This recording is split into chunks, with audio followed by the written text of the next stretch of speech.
Assalamualaikum warahmatullahi wabarakatuh. Perkenalkan, kami kelompok 5 dari kelas C Program Studi Teknologi Rekayasa Otomasi Universitas Diponegoro.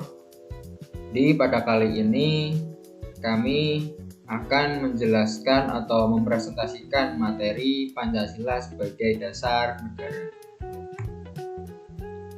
Sebelumnya, izinkan kelompok kami untuk memperkenalkan diri. Perkenalkan, nama saya Muhammad Nur Habib dengan 3 digit NIM dari 103. Assalamualaikum warahmatullahi wabarakatuh. Perkenalkan, nama saya Falisa Nendita Syahari dengan 3 digit NIM terakhir 107 dari kelas TRO 2024 C. Perkenalkan, nama saya Drian Raka Azaki dengan NIM 4004 032 465 0109. Yang pertama, apa itu Pancasila? Jadi Pancasila berasal dari kata Panca yang berarti 5 dan sila yang berarti prinsip-prinsip dasar atau pedoman etis yang penting dan luhur.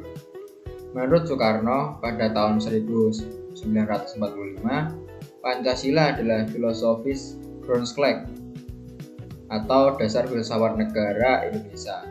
Gagasan ini disampaikan pada pidatonya tanggal 1 Juni 1945 yang menjelaskan bahwa Pancasila merupakan jiwa dan kepribadian bangsa Indonesia serta menjadi pedoman dalam kehidupan bernegara.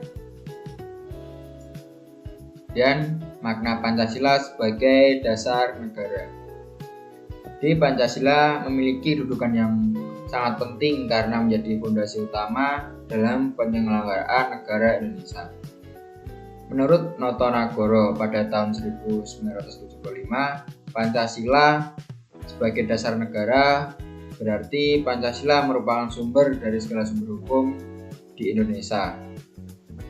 Artinya, segala peraturan perundang-undangan yang berlaku di Indonesia, mulai dari Undang-Undang Dasar 1945 sampai peraturan yang paling rendah, harus berlandaskan dan tidak boleh bertentangan dengan nilai-nilai Pancasila.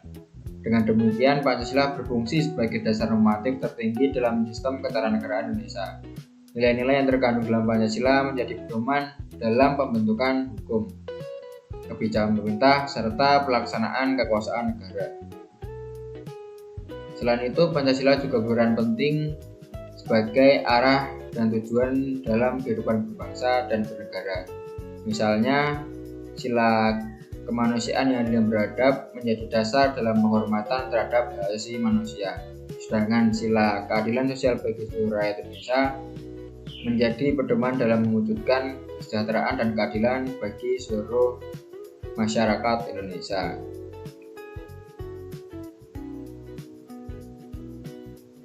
Selanjutnya, perumusan Pancasila.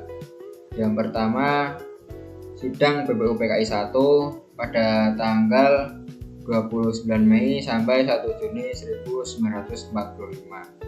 Dalam sidang ini tiga tokoh penting yaitu Muhammad Yamin, Dr. Supomo, dan Insinyur Soekarno menyampaikan usulan mengenai dasar negara Indonesia, serta Soekarno menyampaikan pidato pada tanggal 1 Juni 1945 yang memperkenalkan istilah Pancasila sebagai dasar filosofis negara.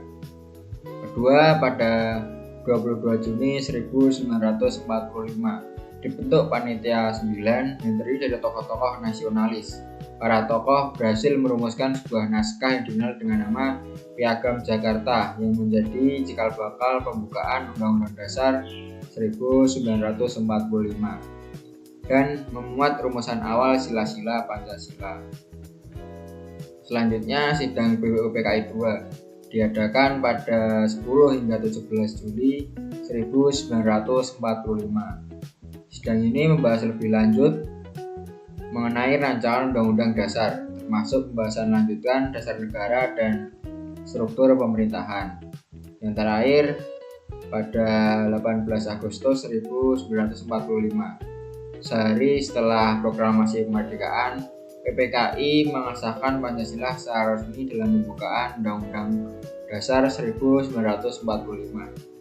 Pada tahap ini terjadi perubahan pada sila pertama, dari ketuhanan dengan kewajiban menjalankan syariat Islam bagi pemeluk-pemeluknya menjadi ketuhanan yang Maha Esa agar dapat diterima oleh seluruh rakyat Indonesia yang beragam agama dan keyakinan. Oke, selanjutnya hubungan Pancasila dengan pembukaan UUD NRI 1945. Yang pertama, Pancasila termuat dalam pembukaan UUD NRI 1945. Pancasila tercantum secara resmi dalam alinea keempat pembukaan UUD NRI 1945 sebagai dasar negara Indonesia. Hal ini menunjukkan bahwa Pancasila memiliki kedudukan hukum yang sangat kuat dan menjadi landasan utama dalam penyelenggaraan kehidupan berbangsa dan bernegara.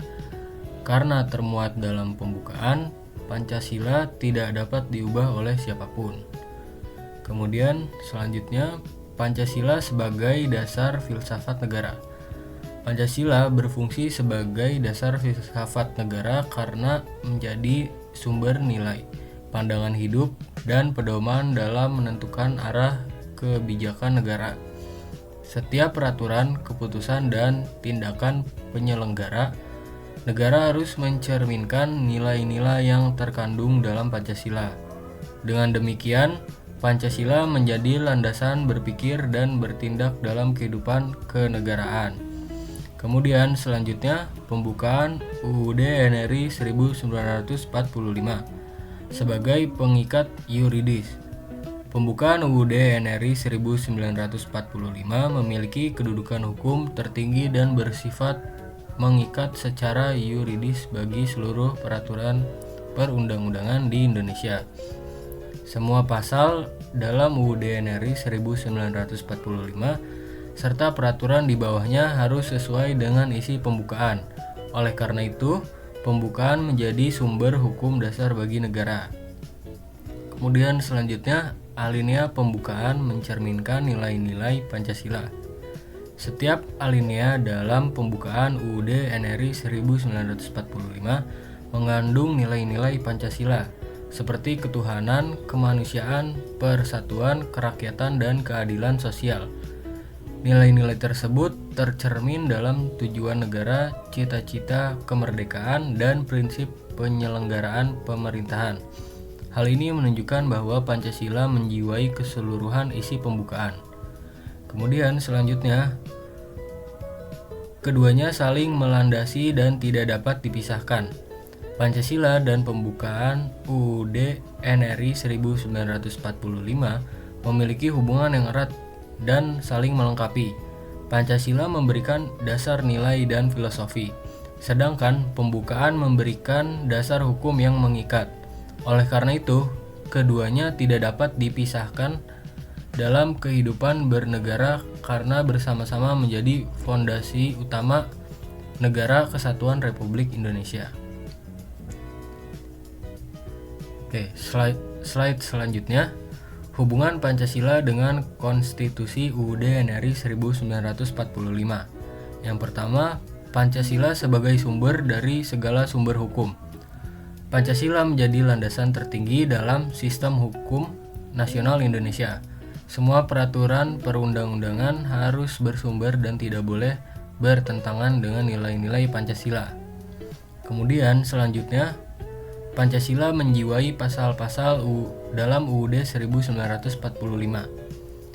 Nilai-nilai Pancasila tercermin dalam setiap UUD NRI 1945, baik dalam pengaturan hak asasi manusia, sistem pemerintahan maupun tujuan negara. Dengan demikian, Pancasila menjadi roh atau jiwa dari konstitusi. Kemudian selanjutnya, UUD 1945 memperkuat kedudukan Pancasila. Pencantuman Pancasila dalam pembukaan UUD NRI 1945 memberikan kekuatan hukum yang tetap dan mengikat. Hal ini menjadikan Pancasila sebagai dasar negara yang sah secara konstitusional. Selanjutnya, Pancasila dan UUD 1945 saling melengkapi. Pancasila berfungsi sebagai dasar nilai dan ideologi, sedangkan UUD NRI 1945 menjadi dasar hukum dan aturan penyelenggaraan negara. Keduanya bekerja sama dalam mengatur kehidupan berbangsa dan bernegara. Selanjutnya, Pancasila menjadi batas normatif dalam setiap amandemen UUD 1945 agar konstitusi tetap selaras dengan cita-cita bangsa. Setiap perubahan terhadap UUD NRI 1945 harus tetap berpedoman pada nilai-nilai Pancasila. Pancasila berfungsi sebagai batas normatif agar amandemen tidak menyimpang dari jati diri dan tujuan bangsa Indonesia.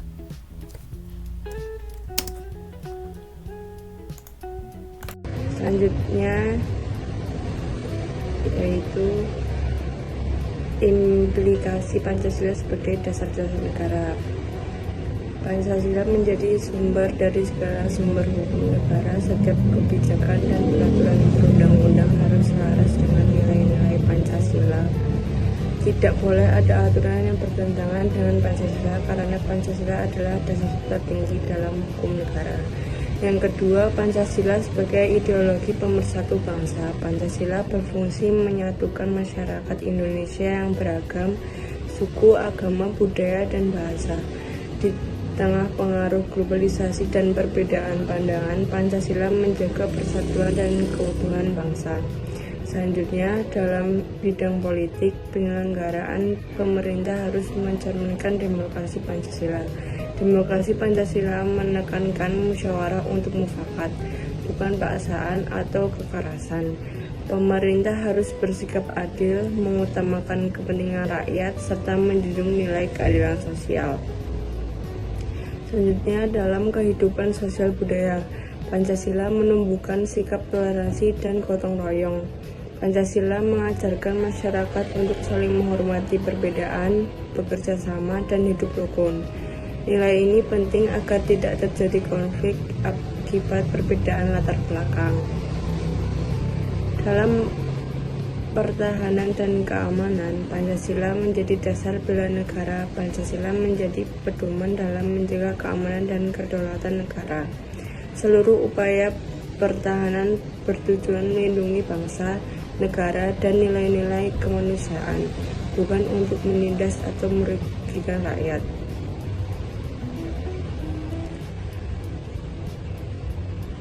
Selanjutnya, krisis legitimasi hukum dan politik. Jika penyelenggaraan negara tidak sesuai nilai Pancasila, hukum akan dianggap tidak adil. Akibatnya, kepercayaan rakyat terhadap pemerintah menurun. Masyarakat cenderung tidak patuh pada aturan dan stabilitas politik menjadi lemah. Disintegrasi bangsa. Penyimpangan dari nilai Pancasila dapat memicu konflik antar kelompok, konflik horizontal, seperti perbedaan suku, agama, atau kepentingan. Jika dibiarkan, perpecahan sosial semakin besar dan bisa mengancam persatuan serta keutuhan negara kesatuan Republik Indonesia. Selanjutnya, praktik demokrasi menjadi tidak sehat dan jati diri bangsa tergerus. Demokrasi yang tidak berlandaskan Pancasila cenderung mengutamakan kepentingan kelompok tertentu dan mengabaikan musyawarah serta keadilan. Selain itu, nilai dan jati diri bangsa Indonesia bisa tergantikan oleh ideologi asing yang tidak sesuai dengan kepribadian bangsa. Selanjutnya, untuk contoh video dari materi ini kami cantumkan di deskripsi di bawah. Sekian, terima kasih. Apabila dari kelompok kami ada kesalahan dalam menjelaskan, mohon maaf. Wassalamualaikum warahmatullahi wabarakatuh.